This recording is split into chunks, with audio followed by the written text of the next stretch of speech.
Bitcoin breaks through resistance and gets above 79K. Is the rally over or is it just getting started? Let's find out. Welcome back to FlexCandle, where we read the candles and flex the moves. Right now it's about 4:30 p.m. Eastern time and the price of Bitcoin is currently at 78,550. Before we go over the top-down analysis, I want to go over this winning trade I gave you guys a couple days ago on the 4-hour chart. I was telling you guys this is looking like a falling wedge that could bring us back up to resistance or a little bit higher. I had the measured move taking us to about 78,650.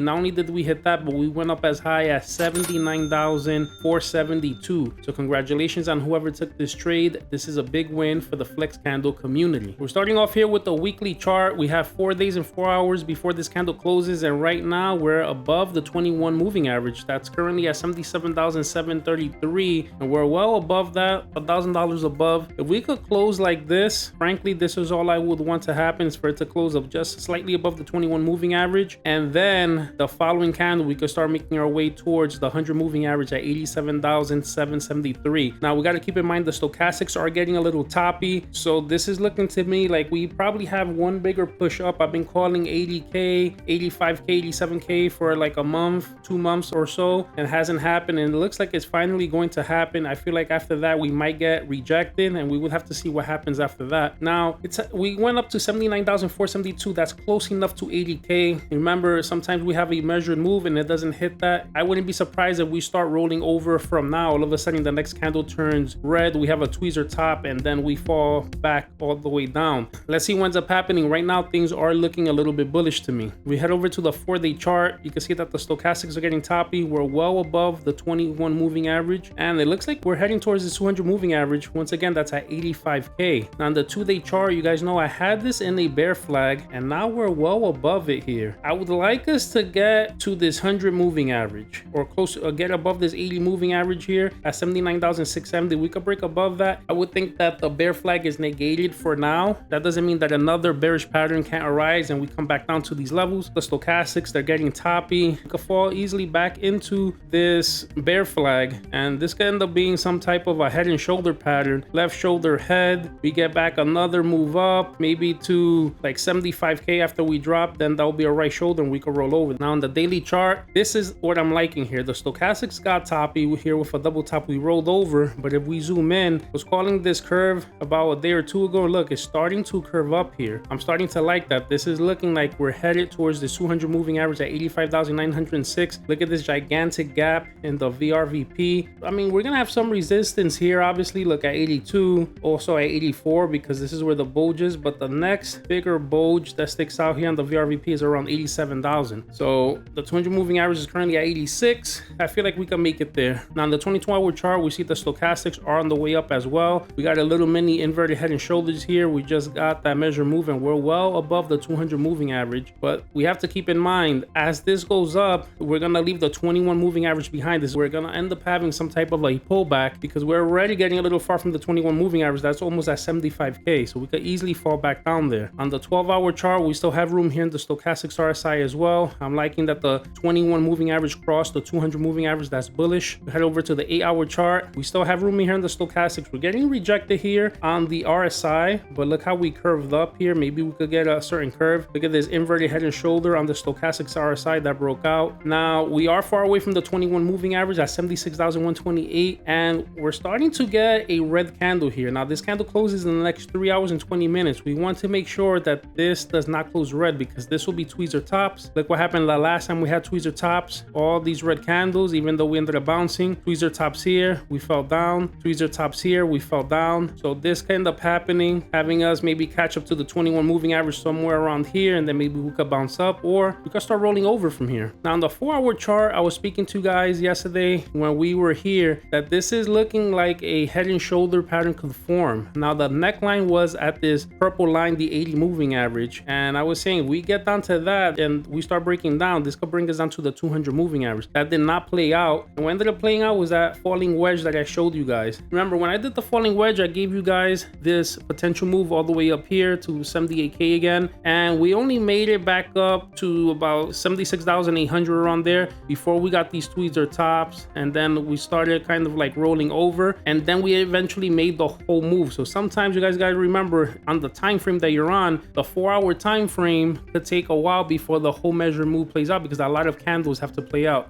Now, currently right now, we're a little bit toppy here in the stochastics RSI, and we are far away from the 21 moving average. We actually already got tweezer tops here in the 4-hour time frame. Now, this next candle closes in 3 hours and 20 minutes. This might start heading down. So what I am hoping is going to happen here is that we're probably going to come down this way and do some type of a falling wedge and meet up with the 21 moving average. If that ends up happening and we don't lose it, then this could be the next possible move. And the measured move to this could take us to about 81,000, 82,000. So this could be the next potential move. Now, if we don't go downward and maybe we just go sideways, this could end up being some type of a flag. So we have two scenarios here that could happen. If this ends up being a flag, the measured move to this is probably going to take us higher. This is going to take us to close to about 84K. So let's see what ends up happening. Are we going to go sideways here, where the stochastics RSI reset, and then the 21 moving average catches up to the sideways action and we pop up? Or are we going to come down, meet the 21 moving average, and then from there pop up? Those are the two bullish scenarios. The bearish scenario is just we end up breaking the 21 moving average, we fall down to the 200, and this rally is pretty much over. So we're hoping for one of these two cases to happen if we're bullish. Now, on the 1 hour time frame, we can see that the stochastics are low. We're about to get a reset here, but look at the RSI. We got super toppy. We started rolling over, kind of like a head and shoulder pattern here. We have to see if we could bounce off this 50 on the RSI to remain bullish. We're pretty close to the 21 moving average, is at 78,154. We could get a little bounce here. And from the 1 hour time frame, look at this on the sideways flag. If we come down, touch the 21, we could just come back to the top of the channel, hit 79 and bounce around here. So the 1 hour could start telling us more or less, if we keep the 21 moving average, we're probably going to go sideways in this flag. If we lose the 21 moving average, we could probably end up diagonally down here, creating the falling wedge. So let's pay attention to the 1 hour chart. This will probably give us more info on what could be happening. If we head over to the 15-minute chart, we see that the stochastics are reset now, and we might be making a move up, but we need to bounce up above this 50 moving average. If not, the next move is going to be to this 80 moving average. That's at 70,181. Now, what I'm not liking here is that this is looking to me like an Adam and Eve, and a double top Adam and Eve breaks down, and let's see, this could end up taking us down to this 100 moving average, which will be like around 77,800 around there, which isn't too bad. As long as we don't lose this 200 moving average, we could remain bullish. So let's see if we could get a bounce off of this 50 moving average or off of this 80 moving average. And if we don't, it looks like we'll be heading to the 100, and we must hold that. If not, we could continue to have more downside. So overall, guys, right now I am just pretty much bullish on Bitcoin. If we start losing levels, obviously I would have to start getting bearish, but for right now, I see us trying to make a run at that 80K resistance, and if we could break through that, we have 82,